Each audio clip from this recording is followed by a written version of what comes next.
ಇವತ್ತು ರಾಜ್ಯದಲ್ಲಿ ಕಾಂಗ್ರೆಸ್ ಸರ್ಕಾರ ಬಂದು 2 ವರ್ಷವನ್ನ ಪೂರೈಸ್ತಾ ಇದೆ.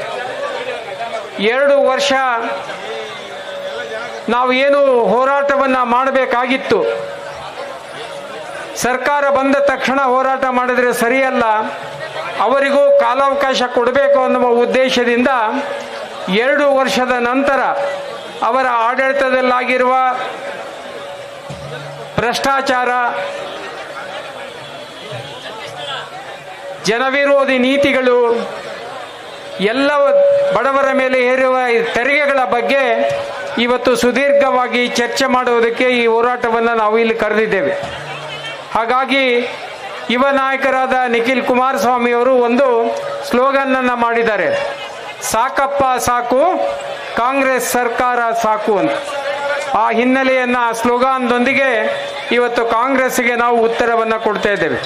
ಕಳೆದ 2 ವರ್ಷದಿಂದ ನಾವೆಲ್ಲ ನೋಡ್ತಾ ಇದ್ದೇವೆ ಏನು ನಡೀತಾ ಇದೆ ಅಂತ. ನಮ್ಮ ಕ್ಷೇತ್ರದಲ್ಲಿ ಹಿಂದೆ ನಾವು ಸರ್ಕಾರಗಳಿದ್ದಾಗ, ಹಿಂದಿನ ಸರ್ಕಾರದಲ್ಲಿ ನಾವು ಶಾಸಕರುಗಳಾಗಿದ್ದಾಗ ಮಾಡಿದ ಕೆಲಸಗಳೇ ಇನ್ನೂ ಅವರು ಪೂರೈಸೋದಕ್ಕಾಗಿಲ್ಲ. ಹೊಸ ಯಾವುದೇ ಅಭಿವೃದ್ಧಿಯ ಕಾರ್ಯಕ್ಕೆ ಚಾಲನೆಯನ್ನು ಕೊಟ್ಟಿಲ್ಲ. ಹಿಂದಿನ ಕೆಲಸಗಳು ಏನು ತಡೆ ಹಿಡಿದ ಕೆಲಸಗಳಿದ್ದವು, ಆ ಕೆಲಸಗಳನ್ನೇ ಮುಗಿಸೋದಕ್ಕಾಗಿಲ್ಲ. ಇವತ್ತು ನಮ್ಮಲ್ಲಿ ಜೋಳ ಕಟಾವಾಗಿದೆ, ನಿಮ್ಮ ಭಾಗದಲ್ಲಿ ರಾಗಿ ಕಟಾವಾಗಿದೆ. ಅದನ್ನು ಖರೀದಿ ಮಾಡಬೇಕಾಗಿರೋದು ಸರ್ಕಾರ ಸಮ್ಮತವಾಗಿ MSPಯಲ್ಲಿ ಮಿನಿಮಮ್ ಸಪೋರ್ಟ್ ಪ್ರೈಸ್ನಲ್ಲಿ ಇವತ್ತು ಖರೀದಿ ಮಾಡೋದಕ್ಕೆ ನಾವಿದ್ದಾಗ ಜೋಳ ಕಟಾವಾದ 1 ತಿಂಗಳಿನಲ್ಲಿ ನಾವು ಜೋಳವನ್ನು ಖರೀದಿ ಮಾಡಿ ರೈತರ ಅಕೌಂಟಿಗೆ ಹಣವನ್ನು ಹಾಕ್ಸಿದ್ವಿ.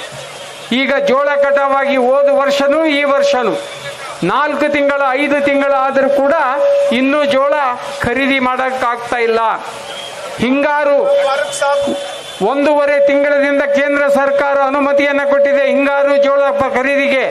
ಆದರೆ ಇವತ್ತಿಗೂ ಕೂಡ ಹೆಬ್ಬಟ್ಟನ್ನು ಹಾಕೋದಕ್ಕೆ ಅವರ ಲಾಗಿನ್ನಲ್ಲಿ ಸರಿಪಡಿಸೋದಕ್ಕೆ ಈ ಸರ್ಕಾರಕ್ಕೆ ಆಗ್ತಾ ಇಲ್ಲ. 1 ವರ್ಷ 6 ತಿಂಗಳಾದರೂ ಇವತ್ತು ಜೋಳ ಖರೀದಿ ಆಗ್ತಾ ಇಲ್ಲ. ಮಳೆ ಬರ್ತಾ ಇದೆ, ಜೋಳವನ್ನ ಮನೆಯ ಹೊರಗಡೆ ಅಂಗಳದಲ್ಲಿ ಶೇಖರಣೆ ಮಾಡಿಟ್ಟಿದ್ದಾರೆ. ತೊಯ್ದು ಹೋದರೆ ಅವರು ಆತ್ಮಹತ್ಯೆಗೆ ಶರಣಾಗುವಂತ ಪರಿಸ್ಥಿತಿ ಬರ್ತದೆ. ಈ ಸರ್ಕಾರಕ್ಕೆ ಕಣ್ಣಿಲ್ಲ, ಬಾಯಿ ಇಲ್ಲ, ಏನೂ ಇಲ್ಲ. ಒಂದು ಸಾರಿ ಲಾಗಿನ್ ಆದ ಮೇಲೆ ಎಷ್ಟು ಜನ ರೈತರು ನೋಂದಣಿ ಆಗಿದ್ದಾರೆ ಅನ್ನುವ ಮಾಹಿತಿ ಸರ್ಕಾರದ ಅಧಿಕಾರಿಗಳಿಗಿರ್ತದೆ. ಅದಕ್ಕೆ ಅನುಗುಣವಾಗಿ ಚೀಲಗಳನ್ನು ಖರೀದಿ ಮಾಡಬೇಕು, ಟ್ರಾನ್ಸ್ಪೋರ್ಟ್ ವ್ಯವಸ್ಥೆಗಳನ್ನು ಮಾಡ್ಕೋಬೇಕು, ಗೋಡೌನ್ಗಳನ್ನು ಸಜ್ಜು ಮಾಡ್ಕೋಬೇಕು.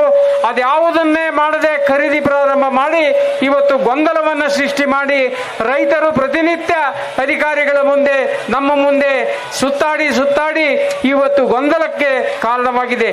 ಈ ಸರ್ಕಾರ ಏನು ಯಾವುದೇ ತರಹದ ಕೆಲಸಗಳನ್ನು ಮಾಡ್ತಾ ಇಲ್ಲ. ಹಿಂದಿನ ಸರ್ಕಾರದ ಇವತ್ತು 5 ಪಂಚ ಏನವು 5 ಸರ್ಕಾರದ ಗ್ಯಾರಂಟಿಗಳು, ಆ 5 ಗ್ಯಾರಂಟಿಗಳು ಇವತ್ತು ಅವರೇ ಹೇಳ್ತಾ ಇದ್ದಾರೆ.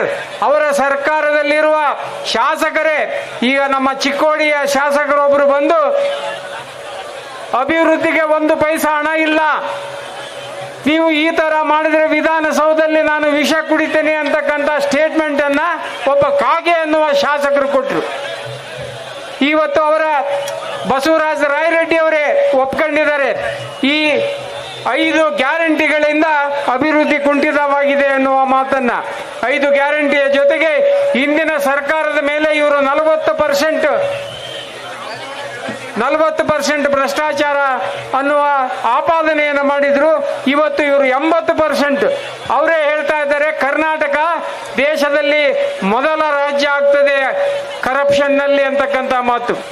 ಅವ್ಯವಹಾರದಲ್ಲಿ ಮೊದಲನೇ ಸ್ಥಾನಕ್ಕೆ ಇವತ್ತು ಈ ಸರ್ಕಾರ, ಸಿದ್ದರಾಮಯ್ಯನವರು ಸರ್ಕಾರ ತೆಗೆದುಕೊಂಡು ಹೋಗ್ತಾ ಇದೆ. 16 ಬಜೆಟ್ಗಳನ್ನು ಮಂಡಿಸಿ ಮಾಡಿದ ಕೀರ್ತಿ ಸಿದ್ದರಾಮಯ್ಯನವರಿಗೆ ಇದೆ. ಇವತ್ತು ಆವತ್ತಿನ ಸಿದ್ದರಾಮಯ್ಯನವರು ಇವತ್ತಿನ ಸಿದ್ದರಾಮಯ್ಯನವರಿಗೆ ನೋಡಿದ್ರೆ ಅಜಗಜಾಂತರ. ಇವತ್ತು ಎಲ್ಲವೂ ಕೂಡ ಕಪ್ಪಿ ಚುಕ್ಕೆ ಇಲ್ಲ ನನ್ನ ರಾಜಕೀಯ ಬದುಕಿನಲ್ಲಿ ಅಂತ ಮಾತನಾಡಿದ ಸಿದ್ದರಾಮಯ್ಯನವರೇ, ನಿಮ್ಮ ಮೈ ತುಂಬಾ ಕಪ್ಪು ಚುಪ್ಪೆಗಳು ಈಗ ಬರ್ತಾ ಇದ್ದಾವೆ. ನಿಮ್ಮ ಸರ್ಕಾರ ಆದಷ್ಟು ಬೇಗ ನೀವು ಕುರ್ಚಿ ಖಾಲಿ ಮಾಡಿ ಕೊಟ್ಟು ಹೋದರೆ ಇರುವಷ್ಟು ಮರ್ಯಾದೆ ಆದರೂ ನಿಮಗೆ ಸಿಗ್ತದೆ. ನಿಮ್ಮ ಮರ್ಯಾದೆ ಬೀದಿಗಳಲ್ಲಿ ಇವತ್ತು ಜನ ರೋಷಿ ಹೋಗಿದ್ದಾರೆ ಈ ಸರ್ಕಾರದ ಬಗ್ಗೆ. ಎಲ್ಲ ದರಗಳು ಏರಿಕೆ ಆಗಿದ್ದಾವೆ, ಒಂದಲ್ಲ. ಸ್ಟಾಂಪ್ ಡ್ಯೂಟಿ ದರ ಏರಿಕೆ ಆಗಿದೆ, ಸ್ಟಾಂಪ್ ದರ ಏರಿಕೆ ಆಗಿದೆ, ವಿದ್ಯುತ್ ದರ ಏರಿಕೆ ಆಗಿದೆ, ಬಸ್ ದರ ಏರಿಕೆ ಆಗಿದೆ, ಹಾಲಿನ ದರ ಏರಿಕೆ ಆಗಿದೆ, ನೀರಿನ ದರ ಏರಿಕೆ ಆಗಿದೆ. ಇಂಥ ದರ ಏರಿಕೆ ಆಗಿಲ್ಲ ಅಂತ ಇಲ್ಲ, ಎಲ್ಲ ದರಗಳನ್ನು ಏರಿಕೆ ಮಾಡಿದ್ದಾರೆ. ಇನ್ನೇನು ಉಸಿರಾಡೋದಕ್ಕೊಂದು ದರ ಹಾಕಿಲ್ಲ, ಅದನ್ನು ಯಾವಾಗ ಹಾಕ್ತಾರೋ ಗೊತ್ತಿಲ್ಲ. ಆ ಮಟ್ಟಕ್ಕೆ ಈ ಸರ್ಕಾರ ಕುಸಿದು ಹೋಗಿದೆ, ಅಭಿವೃದ್ಧಿ ಶೂನ್ಯವಾಗಿದೆ, ಎಲ್ಲೂ ಕೂಡ ಹೊಸ ಕೆಲಸಗಳು ಆಗ್ತಾ ಇಲ್ಲ. ಶಾಸಕರು ನೊಂದು ಹೋಗಿದ್ದಾರೆ. ಯಾಕಾದರೂ ಈ ಸರ್ಕಾರದಲ್ಲಿ ನಾವು ಶಾಸಕರಾಗಿದ್ದೇವೆ ಅನ್ನುವ ನೋವುಗಳನ್ನ ಎಷ್ಟೋ ಜನ ಶಾಸಕರು ನಮ್ಮ ಮುಂದೆ ತೋಡ್ಕೊಂಡಿದ್ದಾರೆ. ಅಂತ ಪರಿಸ್ಥಿತಿ ನಿರ್ಮಾಣ ಆಗಿದ್ರೂ ಕೂಡ ನಿಮಗೆ ಮಾನ ಮರ್ಯಾದೆ, 3 ಬಿಟ್ಟವನು ಎಲ್ಲಾದರೂ ಬದುಕ್ತಾನೆ ಅಂತಾರೆ. ಹಾಗಾಗಿ ಇನ್ನೂ ನೀವು ಬದುಕಿದ್ದೀವಿ ಅಂತ ಭಾವಿಸ್ತಾ ಇದ್ದೀರಿ. ಈಗ ನೀವು ತೊಲಗಲೇಬೇಕಾದ ಕಾಲ ಹತ್ತಿರ ಬರ್ತಾ ಇದೆ. ಇನ್ನಾದರೂ ನೀವು ಎಚ್ಚೆತ್ತುಕೊಳ್ಳದೆ ಇದ್ರೆ ಜನ ನಿಮಗೆ ತಕ್ಕ ಪಾಠವನ್ನು ಕಲಿಸುವ ಕಾಲ ದೂರ ಇಲ್ಲ. ಎಲ್ಲ ದರಗಳನ್ನು ಏರಿಸಿದಿರಿ, ಯಾವುದು ಉಳಿದಿಲ್ಲ, ಯಾವ ದರ ಹೇಳಿಲ್ಲ. ಹೇಳಿದ್ರಿ ಕಾಕಾ ಸಾಬ್ ನಿನಗೆ ಫ್ರೀ, ಬಾಳಾ ಸಾಬ್ ನಿನಗೆ ಫ್ರೀ, ಮಾದೇವಪ್ಪ ನಿನಗೆ ಫ್ರೀ, ನನಗೆ ಫ್ರೀ. ಯಾರಿಗೆ ಫ್ರೀ ಕರೆಂಟು? ಯಾರಿಗೂ ಫ್ರೀ ಇಲ್ಲ, ಯಾರಿಗೂ ಫ್ರೀ ಇಲ್ಲ.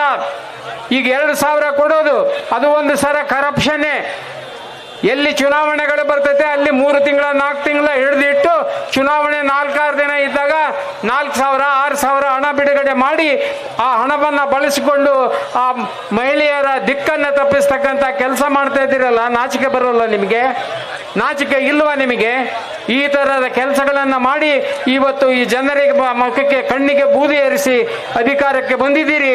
ನೀವು ಇನ್ನಾದರೂ ಎಚ್ಚೆತ್ತುಕೊಳ್ಳದೆ ಇದ್ರೆ ಜನ ನಿಮ್ಮನ್ನ ಹಾದಿ ಬೀದಿಯಲ್ಲಿ ತಡೆದು ನಿಲ್ಲಿಸಿ ಹೊಡೆದಾಡುವ ಕೆಲಸ ಮಾಡುವ ಸಮಯ ಹತ್ತಿರ ಬರ್ತಾ ಇದೆ ಎನ್ನುವ ಮಾತನ್ನು ಹೇಳುವುದರ ಮೂಲಕ ಇವತ್ತು ತಾವೇನು ಈ ಕಾರ್ಯಕ್ರಮಕ್ಕೆ ಚಾಲನೆ ನೀಡಲು ಬಂದಿದ್ದೀರಿ, ನಿಮ್ಮೆಲ್ಲರಿಗೂ ಕೂಡ ನಾನು ಹೃದಯ ತುಂಬಿದ ಅಭಿನಂದನೆಗಳನ್ನು ಸಲ್ಲಿಸಿ, ನೀವು ಈ ಕಾರ್ಯಕ್ರಮಗಳನ್ನು ಗ್ರಾಮಗಳಲ್ಲಿ, ತಾಲೂಕುಗಳಲ್ಲಿ, ಜಿಲ್ಲೆಗಳಲ್ಲಿ ನಾವು ಪ್ರಾರಂಭ ಮಾಡಬೇಕಾಗ್ತದೆ.